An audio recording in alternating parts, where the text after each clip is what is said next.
आणि महाराजाचा जो काही खाक्या ज्याला म्हणू आपण, ती असा होता, आपण सगळेजण संसारी किंवा प्रापंचिक लोक. मग महाराजांनी काय केलं, आपल्याला ह्या संसारी किंवा प्रापंचिक व्यवस्थेमधून आपल्याला काय प्राप्त करायचं सांगितलं, आणि अधिकार बी कोणता दिला त्यांच्या भजनामध्ये. त्यांचं भजन असं आहे, आम्ही संसारी संसारी, काय, आम्ही संसारी संसारी, आमचे लक्ष मोक्षावरी. किती मोठं एकदम त्यांनी त्या भजनामध्ये आपल्याला नमूद करून दिलं. आता इथे जेव्हा आपण सर्वसाधारणपणे कीर्तन प्रवचनाचा ओघ पाहतो, त्याच्यात आपल्या मनामध्ये काय बिंबवल्या जातं किंवा आपण काय ग्रहण करतो, अर्थात त्या कीर्तनकाराचा दोष नसतो. आपले सगळे काय संस्कार कसे चित्रविचित्र झाले असल्यामुळे आपल्याला ग्रहण क्षमता कमी असते, आणि ते कीर्तनात जेव्हा काही गोष्टी सांगतात ते आपल्याला पचत नाहीत किंवा रुचत नाहीत किंवा अशक्य वाटतं. मग आता ही ओळ जी त्यांनी लिहिलेली आहे, आम्ही संसारी संसारी, आमचे लक्ष मोक्षावरी, तर हे कितपत खरं आहे. आणि त्या ठिकाणी पुढे म्हणतात, मुला फुलात बसू आनंदाने आहे तिथे वसू. म्हणजे या ठिकाणी आपल्याला आपला प्रपंच करत असताना सुद्धा ते मोक्षाची आपल्याला काय करतात, त्या ठिकाणी व्यवस्था करून देतात. ती कोणची व्यवस्था आहे? आणि हे भजन पूर्णपणे त्यांच्या अभंगवाणीमध्ये आहे, आणि भजन क्रमांक 302 काहीतरी येते, कमी जास्ती असेल. पण त्या भजनाचा किंवा अभंगाचा असा आपण अर्थ घेतला तर लक्षात येते की आपल्याला महाराजांनी व्यवस्था करून दिलेली आहे, काय, सकाळची आणि संध्याकाळच्या 2 प्रार्थना. मग त्याला किती वेळ लागतंय? त्याला जास्तीत जास्त सकाळच्या प्रार्थनेला 10, 12, 15 मिनिटं, याच्या पलीकडे काही लागत नाही, पण प्रार्थना वेळेवर झाली पाहिजे. नंबर 2, तुला संध्याकाळची प्रार्थना दिलेली आहे, तिला तरी किती वेळ लागतो? 15 मिनिटं. मग ह्या 2 व्यवस्था जर का आपण त्यांनी करून दिलेल्या आहेत, आपल्याला काय लक्ष द्यायचं आता, की त्या दोन्ही पण प्रार्थना झाल्या पाहिजे. मग हे करत असताना मग प्रार्थनेनं काय होतं आपल्याला, म्हणजे या संत लोकांचं कसं असतं की सगळ्या प्रपंचातल्या अडचणी लक्षात घेऊन सगळी व्यवस्था केलेली असते. 15 मिनिटं आपल्याला सकाळी, आणि ते वेळ, आणि आपल्याला प्रपंचामध्ये सगळ्यात पाहिजे असते कसं, सगळं वेळेवर पाहिजे असतं. मग ते वेळेवर कसं, की लग्न झाले की लगेच मुलगा मुलगी काहीतरी अपेक्षितच असते. मुलगा मुलगी झाले की त्याची शिक्षणाची व्यवस्था अपेक्षित असते. शिक्षण झाले की त्याचं लग्न वेळेवर झालं पाहिजे. हे सगळ्या गोष्टी आपण वेळेवर घडाव्या म्हणून धडपड करतो. पण त्या ठिकाणी आपल्याला लागणारी दैविक शक्ती जी आपल्यामध्येच उपलब्ध आहे, त्याचं जागरण काही करत नाही. आणि हे जागरण करून देण्याचं ते काम नारायण महाराज प्रार्थनेद्वारे करतात. म्हणून आपल्याला आपला प्रश्न सोडवायचा असेल, आणि कसं आहे, प्रत्येकाला स्वतःचा म्हणजे एक हे असतो, काय म्हणतात त्याला, की बा मी कोणापुढे हात पसरणार नाही, आणि तीच व्यवस्था केली. प्रार्थनेमध्ये आपल्याला काय करून दिलं त्यांनी, प्रार्थनेमध्ये आपल्याला आपल्या अंतर्गत असणारी शक्ती जागृत करायची सोपी युक्ती दिली. आणि ती प्रार्थना जर का आपण सकाळी 5लाच म्हटली तर आपले प्रपंचामधले जेवढे काही प्रश्न असतात त्या प्रश्नाची वेळीच उकल होऊ शकते. हा माझाच नाही तर शक्ती ब्रह्माश्रमाच्या नव्या जुन्या लोकांचा इथं बसलेले आहेत, त्यांना पण आहे, आणि तुम्हाला पण येऊ शकतो. फक्त आपण काय करायचं की सकाळची प्रार्थना 5ला म्हणायची, आणि ती सांगितलेल्या पद्धतीनेच म्हणायची. बरं, त्याला काही असं काही त्यांनी सवळं पाळावं असंही काही नाही सांगितलं. हात पाय तोंड धुवायचं, धूप दीप लावायचा आणि प्रार्थना म्हणायची. याच्या पलीकडे आपल्याला अवघड काही आहे का? काहीच नाही. म्हणून नित्यनियमानं, आणि ती वेळ चुकू द्यायची नाही. तुम्ही काय करा, आजपासून कॅलेंडरवर राईट करायचं, आणि 40 दिवस प्रार्थना वेळेवर म्हणून पहा. तुमच्या मनाला काय समाधान येतं ते पहा तुम्हाला, किंवा तुमचे प्रश्न जे काय रखडलेले असतात आयुष्यामध्ये, मग तुमचे प्रश्न वैयक्तिकही असू शकतात, तुमचे प्रश्न प्रापंचिक असू शकतात, म्हणजे तुमच्या कुटुंबातल्या कोणाचा दुसऱ्याचा काहीतरी आरोग्याच्या संबंधात असतात, आर्थिक प्रश्न असू शकतात, मानसिक प्रश्न असतात, आणि काही प्रश्न ज्याची उकल सांगणं सुद्धा जोरापास होणं. मग अशा सगळ्या गोष्टी आपल्याला त्याची उकल पाहिजे असेल तर निश्चितच त्यांनी सांगितलेला मार्ग, म्हणून ते इतक्या ठसक्यात काय म्हणतात, आम्ही संसारी संसारी आमचे मोक्षावरी. आपल्याला वाटतं आपलं सुधारण झाले मोक्ष ते काय आपल्याला भेटावं, म्हणून या ठिकाणी आपल्याला काय करायचं, त्यांनी सांगितलेल्या मग ज्या 2 साधना आहेत 15-15 मिनिटाच्या, त्याच्यात काहीच अवघड नाही. आपण आलं स्वतः म्हटलं तर सहजपणे सगळ्या कुटुंबावर त्या प्रार्थनेचा परिणाम होतो. मग कितीही लोक काय होतं, बऱ्याच वेळा आपलेच लोक आपल्याला अडतात नडतात, किंबहुना त्यांना सांगणं आपला दुरापास होऊन जातं. मग ते कधी नवऱ्याच्या रूपानं असतात, कधी सासऱ्याच्या रूपानं असतात, कधी भावाच्या रूपानं असतात, किंवा अनेक नाते आहेत आपले त्याच्यामध्ये असतात. मग अशा स्थितीमध्ये आपण पार गोंधळून जातो आणि काय म्हणतो आपण, आपलं नशीब खोटं, आपलं प्रारब्ध खोटं हे असं म्हणतो. पण महाराजांनी या ठिकाणी म्हणलंच आहे ना की आम्ही संसारी संसारी आमचे लक्ष मोक्षावरी. मग मोक्षापर्यंतची स्थिती मला प्राप्त होत असेल तर निश्चितच जे काही प्रश्न आलेले आहेत, काय होतं, काही प्रश्न आपल्याला वाटतात ते सुटावेत, पण त्या प्रश्नाची उकल आपल्याला लवकर होत नाही, किंबहुना काय होतं की त्याच्यात अडथळे भरपूर येत राहतात. आपलीच संकल्प विकल्प असतात जे आपल्याला अडथळे आणत असतात, आणि ते आपल्याला काय विश्लेषण करायला गेलं तर समजतही नाही. मग म्हणून महाराजांनी काय, एरवी तरी डॉक्टरकडे गेल्यानंतर तुम्हाला काय डॉक्टर गोळ्या जे देते ते तुम्हाला काय माहीत असते का? काहीच माहीत नसतं ना. त्याच्यामध्ये काय आहे, त्याच्यामध्ये काय टाकलेलं आहे ते कोणी कधी आपण विश्लेषण करू शकतं का? आणि सांगितलं तरी काय आपल्याला कळणार? फक्त त्या ठिकाणी एकच कार्यक्रम राहतो, आपल्याला डॉक्टरनं दिलेलं औषध तेही वेळेवरच घ्यावं लागतं आणि त्यानं सांगितलेलं पथ्यच पाळावं लागतं. मग ते मोठे डॉक्टर आहेत ना. नारायण महाराजाचे खरी म्हणजे विश्लेषण शक्ती ज्याला आपण म्हणतो, ते वापटी डोंगरावर असताना त्यांनी काय करायचं, त्या पेशंटचा फोटो आणायला सांगायचा, आणि फोटो आणल्यानंतर त्या फोटोवरून त्याचं लक्ष काढायचं, त्याचं विश्लेषण करायचं की याला कोणता रोग आहे. बरं एवढंही जरी झालं, त्या फोटोवरून त्या रोगाचं विश्लेषण त्या आणलेल्या फोटोवाल्याला कळतं. त्याला विचारतं ते त्याचं पोटदुखीचा बिमारी आहे किंवा अमुक बिमारी आहे, ते हो म्हणायचं.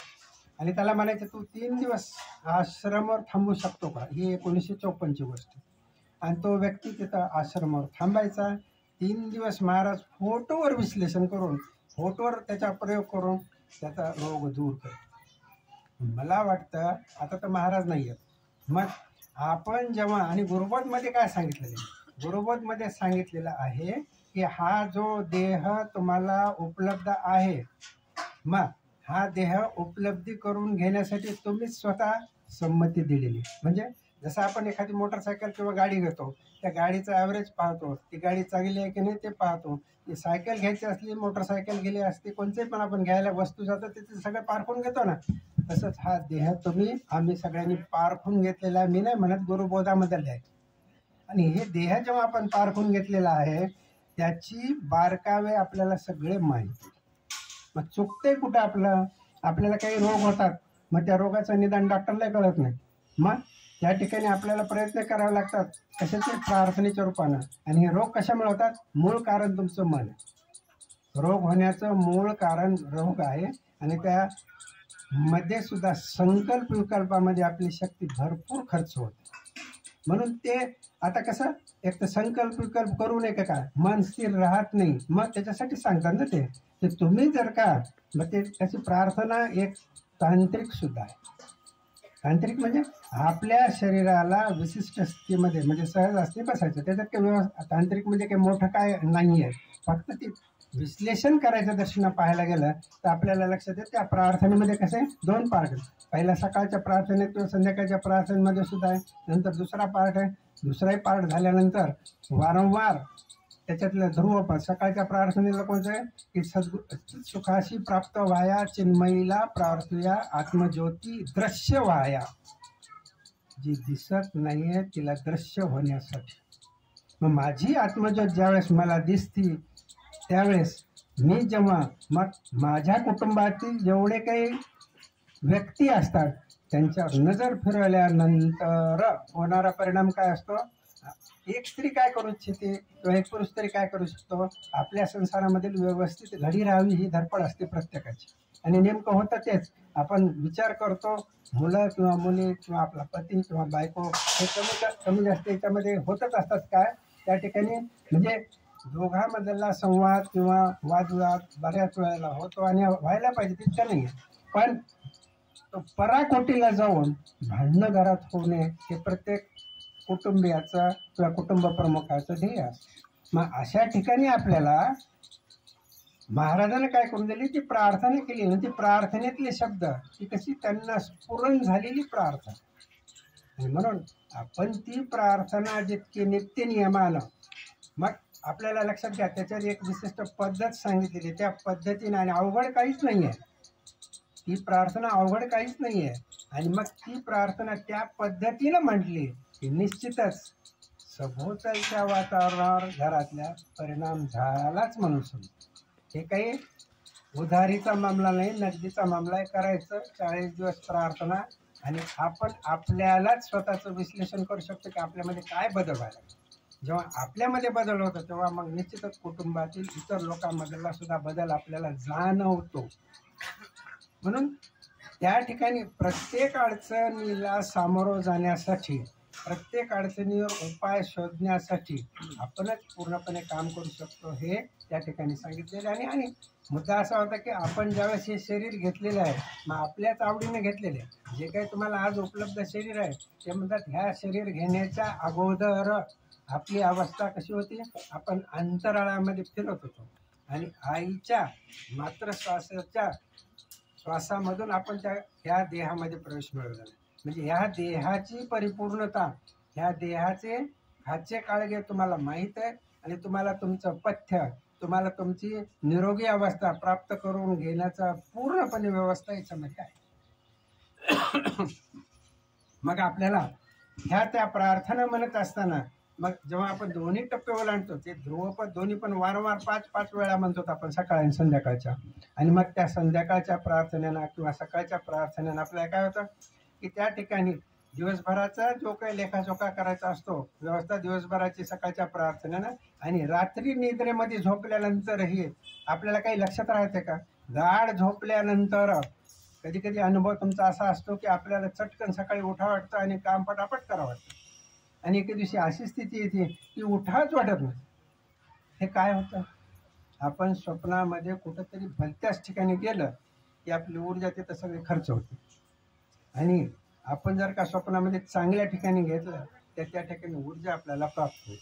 मग आता हे दोन्हीचं, एकीकडे ऊर्जा खलास झालेली आहे, एकीकडे ऊर्जा प्राप्त झालेली आहे. मग एके दिवशी इतका उल्हास असतो की सगळ्या कामं फटाफट होतात आणि सगळ्या गोष्टी मनासारख्या करतात. आणि दुसऱ्या दिवशीच आपण पाहतो किंवा कधी कधी असा अनुभव येतो, काही करायला जावं तर आपण सहजपणे म्हणजे आज कोणाचं सकाळी तोंड पाहिले, सगळे उलट्या पालट्याच गोष्टी करतात. मग अशा गोष्टीवरून आपण लक्षात घ्यायचं की आपलं मन रात्री झोपल्यानंतर चांगल्याच ठिकाणी जायला पाहिजे. म्हणून संध्याकाळची प्रार्थना म्हणायची. संध्याकाळची प्रार्थना कशी, सद्गुरूची प्रार्थना. मग त्या सद्गुरूला स्मरण करून जेव्हा निद्रा घेता, झोप घेता, मग त्यावेळेस आपल्याला काय होतं की निश्चितच ती आपल्याला अभंग स्थिती पाहिजे असते की कशाची, काहीतरी विचार चालू असतात डोक्यामध्ये, बऱ्याच वेळा झोपच येत नाही. मग संसाराच्या कटकटी अनेक आहेत ना, मग त्या कटकटी कोणाला कशा सांगावं हे बी कळत नाही आणि सांगितलेला उपाय करून थकून जातात आपण. मग अशा वेळेस आपल्याला मदत करण्यासाठी महाराजांनी ज्या दोन्ही प्रार्थना दिलेल्या आहेत, मग त्या नित्यनियमाने आपण जर का म्हणू लागलो तर आपल्याला आवश्यक असणारी प्रपंचातली ऊर्जा आणि मोक्षासाठी लागणारी सगळी योजना आपल्या प्रपंचामध्ये व्यवस्थितरित्या घडून येते. म्हणून आपल्याला महाराजांनी जास्ती काही आपल्याला सखोल काही करायला किंवा अवघड काही करायला सांगितलेलंच नाही. हाच तर शक्ती ब्रह्माश्रमचा खास म्हणजे आपल्याला खाक्या लक्षात घ्यावा लागतो. आणि मग नित्य नियमानं जेव्हा आपण प्रार्थना म्हणतो त्यावेळेस मग त्या प्रार्थनेमध्ये काय फरक की आपण गायत्री मंत्राचं उच्चारण 3 वेळाच सांगितलेलं. मग ते गायत्री मंत्राचं उच्चारण 3 वेळा करत असताना नाभी, पहिला ओंकार नाभीच्या ठिकाणी, दुसरा ओंकार हृदयाच्या ठिकाणी आणि तिसरा भ्रूमध्याच्या ठिकाणी. मग अशा पद्धतीने त्या ओंकाराचं उच्चारण केलं तर मेंदूला एक विशिष्ट अवस्था प्राप्त होऊन जात असते. आणि मग आपल्यामध्ये जे कधी कधी ज्याला काय म्हणतात भास होतात, कधी कधी आपल्याला भीती वाटते, त्या सर्वांचं त्या ठिकाणी निर्मल व्हायला सुरुवात होतं. म्हणजे त्या प्रार्थनेमधल्या तांत्रिकता कोणची आहे? ते गायत्री मंत्राचं उच्चारण, 3 ओंकाराचं उच्चारण सांगितलेल्या पद्धतीनं म्हटल्यानंतर निश्चितच त्या ठिकाणी काय होत होतं, आपल्यामध्ये असणारी सुप्त असणारी ऊर्जा ओंकाराच्या उच्चारणाने आपल्या शरीरातली जागृत होते आणि आपल्याला आपले संकल्पपूर्ती, त्यात पुन्हा काय होतं, आपल्याला शुद्ध संकल्प, जे संकल्प आपल्याला हितकारी आहे आणि जे संकल्प आपल्याला अहितकारी आहे याचे पण विश्लेषण करायला सुरुवात होते. आणि त्या निळ्या शेवटी 2 मिनिटं निळ्या ज्योतीचं ध्यान. मग त्या भ्रूमध्याच्या ठिकाणी आपण ज्यावेळेस निळ्या ज्योतीचं ध्यान करतो तर आपल्यामध्ये एक शांतपणाची एक अवस्था तयार होते. मग अशा रीतीनं सकाळ आणि संध्याकाळचा प्रार्थनेचा जेव्हा आपला रेटा चालू राहतो, सकाळ आणि संध्याकाळी निर्वी तरी आयुष्यामध्ये काय असतं, दिवस आणि रात्र, रात्र आणि दिवस हे चालूच राहतं. मग हे सगळं आपल्याला काय करता येतं या ठिकाणी, की ही व्यवस्थित घडी, मग ती व्यवस्थित माझ्या प्रपंचाची व्यवस्थित घडी बसली तर मला परमार्थ आठवण, नाही तर संसाराच्याच कटकटी मिटल्या नाही तर मी इकडे कशाला येऊ. मला भजन करायला पूजन करायला आवडत नाही सापाला.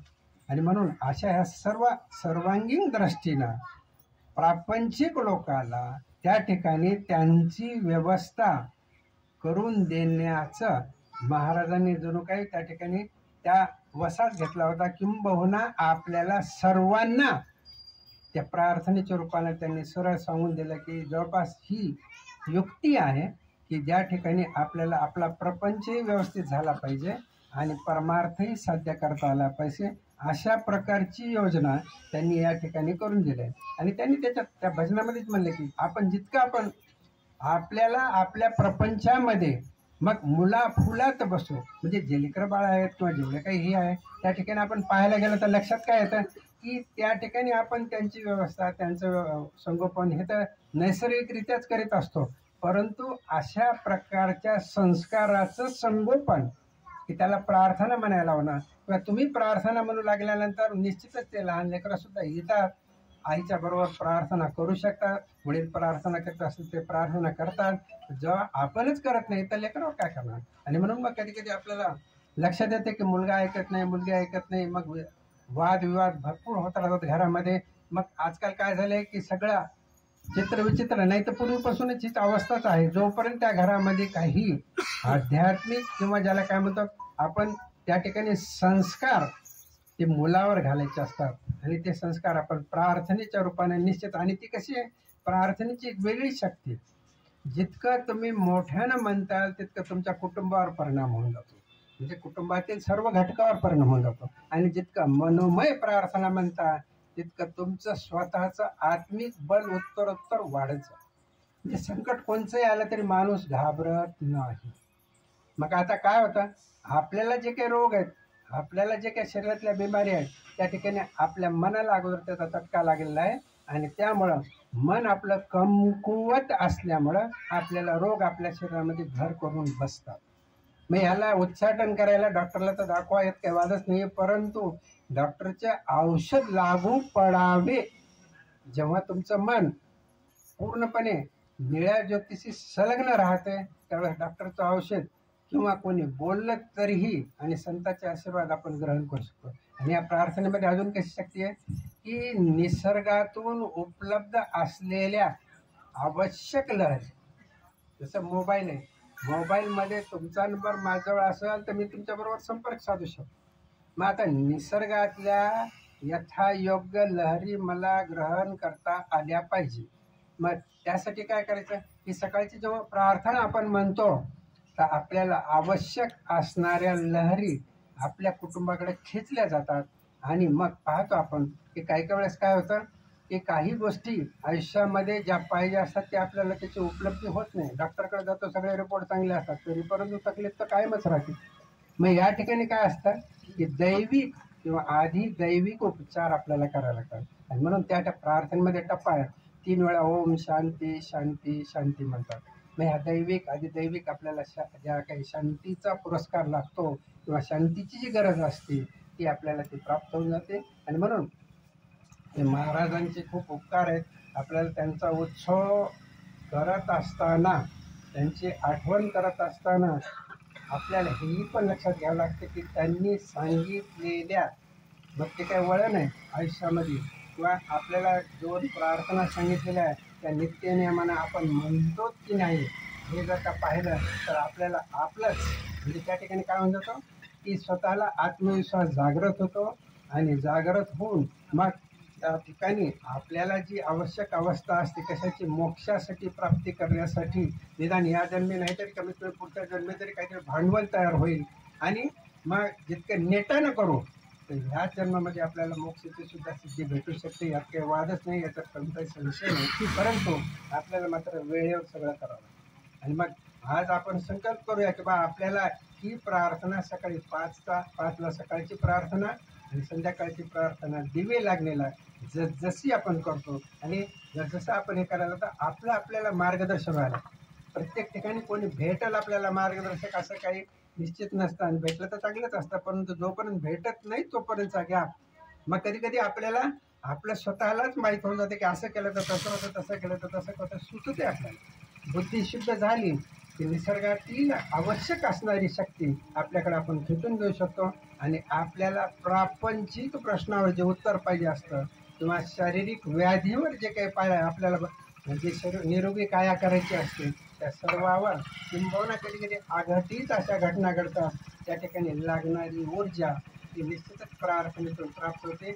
योगायोगानं आपल्याला कसं केलेलं महाराजांना की या ठिकाणी विष्णू देवीची जागा आपल्याला आपल्यामधला मुळात जे अग्नी तत्व असतं ते अग्नी तत्व आपल्याला हवनाच्या दृष्टीनं आपल्याला काय होतं ते प्राप्त मिळतं. आणि अमावस्या पौर्णिमाला जेव्हा जेव्हा आपण येतो तर त्याच्यामुळे काय होतं, तुमच्या अंतरंगातलं अग्नी तत्व जे गरजेचं असतं तेही पण या ठिकाणी हवनाच्या निमित्तानं जागृत होतं. अग्नितत्वाची शुद्धी कशी आहे माहिती आहे का, अग्नितत्व तुमच्या शरीरातलं जागृत राहिलं तर तुमची शारीरिक तशीच मानसिक जी मन जे आहे त्या मनामध्ये आपण पाहायला गेलं तर मनाचा एक घटक आहे वायू आणि अग्नी. मग ते अग्नितत्व इथं आपल्याला प्राप्त होऊन जातं. मला काय ग्रहण करायचं, मुलाचा स्वभाव मग त्याचा मला लक्षातच येत नाही, किंवा नवऱ्याचा स्वभाव मला लक्षातच येत नाही, किंवा पत्नीचा स्वभाव मला लक्षात येत नाही, मी सांगतोय तर दुसराच अर्थ होतो, काहीतरी वितंडवाद होतच राहतात. मग हे सगळ्या गोष्टी जर का आपल्याला नियंत्रणात आणा वाटत असतील तर इथलं नित्य नियमानं होणारं हवन जे असतं अमावस्या आणि पौर्णिमेलाच का, अमावस्याला एक संधी काळ असतो. संधी काळ अशा रीतीने असतो की ज्या ठिकाणी आपण एखादी गोष्ट विचार मनामध्ये प्रगट केला तर त्याचा 10 पट परिणाम होत असतो. मग ते अमावस्येच्या दिवशी आपण ज्यावेळेस हवन करतो तर अग्नितत्वाच्या साक्षीनं किंवा अग्नीला आहुत्या देऊन करतो. साहजिकच ते हवन कुंडातल्या अग्नीकडे आपलं लक्ष जातं, आणि ते मंत्रोच्चाराच्या सहाय्यानं काय होतं ते आपल्याला शरीरामध्ये ग्रहण करण्याजोगं होतं. आणि म्हणून त्यानं काय होतं आपल्या शरीराच्या अंतर्गत अग्नितत्व जे आहे ते शुद्ध होऊन जातं, आणि निरोगी अवस्था आपली तर होतीच होती, परंतु आशीर्वाद देण्याची क्षमता असल्यामुळे लेकरा बाळाला सुद्धा निरोगी अवस्था आपल्याला प्राप्त करून घेता येते. मग अजून काय पाहिजे असतो, आपल्याला लागणारा सर्व काही प्रापंचिक भार त्यांनी अशा प्रकारची साधना जी सहजपणे, आणि 15 दिवसाला अमावस्या आणि पौर्णिमेला यायला काही हरकतच नाही आपल्याला. आणि इथं सगळी आपण व्यवस्था कशी केलेली आहे की हवन करण्यासाठी लागणारा अवधी 2-3 घंटे ठेवलेला आहे. मला माहिती आहे येणं आपण इथं म्हणू लागलो की घरात काही ना काहीतरी अडचणी येतात. मग जेव्हा आपण असंच प्रवचन कीर्तन ऐकत असतो त्यावेळेस नेमकी झोप लागते, हे चांगलं लक्षण.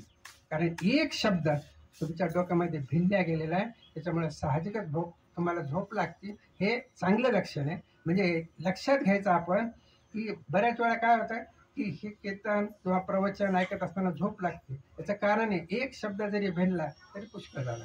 मग आता त्या ठिकाणी आपण कधी मनामध्ये न्यूनगंड नाही, म्हणून हे सगळे न्यूनगंड आपल्या मनामध्ये जे काही आहेत ग्रह किंवा विचार याबाबत संपूर्ण त्यांनी काय केलं, गुरुबोध जर का वाचू लागलं तर त्याच्यामध्ये आपल्याला सगळं लक्षात येतं. ठीक आहे मला वेळ नाही आहे, मग ज्यावेळेस आपण इकडे यायला जातो अडथळे येतात, मग वेळेवर यायची धडपड असते, खूप इच्छा असते, पण शेवटच्या अवतीला काय होणार हळूहळू येतो. सुरुवातीला जमत नाही, जितकं जमत नाही त्याचा अर्थ लक्षात घ्यायचा की आपल्याला ते यशस्वी होणार आहे, अडथळे येतच राहणार आहे. आपण फक्त संकल्प एक करायचं की जायचं आहे आपल्याला हवनला, वेळेवर जायचं आहे. जितकं लवकर येतात तितकं तुमचं हवन बराबर होऊन जाईल. आणि उशीरही झाला तर मनामध्ये कोणताही संकोच बाळगायचा नाही किंवा आपल्या मनामध्ये विचित्र असं काही गृहीत धरायचं नाही की आपल्याला हवनाला जाता आलं नाही म्हणून चुकलं की काय, असं काही नसते. तर जितकं तुम्हाला जमल तितकं करा, प्रयत्न करा. निश्चितच एक दिवस येते की तुम्ही वेळेवर सुद्धा हवनाला येऊ शकता किंवा तुमच्या संकल्पाची पूर्तता करण्यासाठी इथं हवनकुंड आहे, धगधगता हवनकुंड आहे. हे काही साधं हवनकुंड नाही आहे. आणि त्याच्यामुळं इथं आपण अमावस्या पौर्णिमेच्या हवनाच्या निमित्तानं जर का आलं, एक स्वतःची वैयक्तिक प्राकृतिक स्थिती, मानसिक स्थिती चांगली राहते. नंबर 2, त्या ठिकाणी संकल्प विकल्प जे आपल्याला पूर्णपणे आपल्या व्यवसायावर किंवा स्वतःच्या व्यक्तिमत्वावर परिणाम करतो, त्याचंही पण या ठिकाणी निरसन होत राहतं. कारण ते अग्नितत्व, आणि अग्नितत्वामध्ये त्या गायत्रीच्या आहुत्या टाकल्यानंतर त्रिपदा गायत्री आपल्या सर्व लोकांना, प्रापंचिक लोकांना महाराजांनी त्रिपदा गायत्रीचंच त्या ठिकाणी सांगितलेले की ती त्रिपदा गायत्रीचा जप आणि हवन होऊ लागलं तर निश्चितच तुमचा या ठिकाणी असणारे जी काही मनामधली अवस्था किंवा प्रापंचिक अडथळे याचं निर्मूलन करण्यासाठी तुम्ही स्वतः त्या ठिकाणी स्वावलंबी होऊ शकतात. कुठेही तुम्हाला जायची गरज नाही. म्हणून जे शक्ती ब्रह्माश्रमचे जे 4 तत्व आहेत, एक स्वावलंबन म्हणजे माझ्या प्रश्नाचं उकल मलाच कळायला पाहिजे आणि मी त्या ठिकाणी स्वतः करू शकते, हा भाव. दुसरा, त्या ठिकाणी समन्वय. घरामध्ये कसं असतंय, आपला समन्वय घरातील सर्व लोकांबरोबर झाला पाहिजे. मी सांगितल्यानंतर सर्वांनी ऐकायला पाहिजे किंवा त्याला सांगितलेलं मला कळायला पाहिजे. हा दोघातला गॅप सुद्धा किंवा प्रपंचामधला इतर व्यक्तीचा गॅप सुद्धा हळूहळू समन्वयाने कमी होतो. आणि संघटन सगळं आपला परिवार एक राहायला पाहिजे हे प्रत्येकाची इच्छा असते, पण ते नेमकं ते होत नाही. परंतु अशा प्रकारचं समन्वय संघटन झालं की सहयोग म्हणजे विनासायास नाही आहे त्याचा अर्थ, ती शक्ती पूर्णपणे, कारण मुळात शक्ती ब्रह्म आश्रम आहे. या ठिकाणी शक्तीचा संचार आपल्यामध्ये असला, शक्ती बरोबर असेल तर आपण इथे येऊ शकतो, आणि शक्ती बरोबर नसलं तर काहीच प्रपंच करता येत नाही, परमार्थ करता येत नाही. म्हणून शक्तीच्या दृष्टीनं हे नियोजन केलेले ह्या गोष्टी इतक्या प्रगाढ आहेत. आपल्याला त्याचं विश्लेषण करायला तर खूप करता येतं, पण आपल्याला मुद्दा काय, डॉक्टरच्या गोळीचा जसा आहे, ती गोळी घेतली म्हणजे आपल्याला आराम जसा भेटतो, तशी महाराजांनी निर्माण करून ठेवलेल्या 2 गोळ्या सकाळच्या आणि संध्याकाळच्या प्रार्थना रूपात, त्या वेळेवर प्रार्थना म्हटलं तर निश्चितच आपल्याला प्रपंच आणि परमार्थ साध्य करता येतो. आणि त्या ठिकाणी ह्या सगळ्या गोष्टीचा उहापोह आपण लक्षात घ्यावा आणि नित्यनियमानं प्रार्थना म्हणून अमावस्या पौर्णिमेचा हवन सुद्धा आपण करण्याचा प्रयत्न करावा, जेणेकरून आपला प्रपंच परमार्थ दोन्ही पण साध्य करता येतं. हे आपण सगळ्यांनी लक्ष घ्यावं. आणि एवढं हे जर का आपण पालन करू लागलो तर निश्चितच शक्ती ब्रह्माश्रमचा जो नारायण महाराजाला विसावा हवा असतो, तो विसावा त्यांना आपण देऊ शकतो. हे आपलं त्या ठिकाणी कर्तव्य आहे. मग महाराजाला विसावा द्यायचा असेल तर आपण हे नित्यनियमाने गोष्टी करू लागलो की त्यांनाही विसावा मिळतो. त्यांना विसावा मिळणं म्हणजेच आपल्या प्रपंचाचा पूर्णपणे परमार्थाच्या दर्शनं किंवा मोक्षाच्या दर्शनं आपली वाटचाल होऊ शकते. अवधूत चिंतन श्री गुरुदेव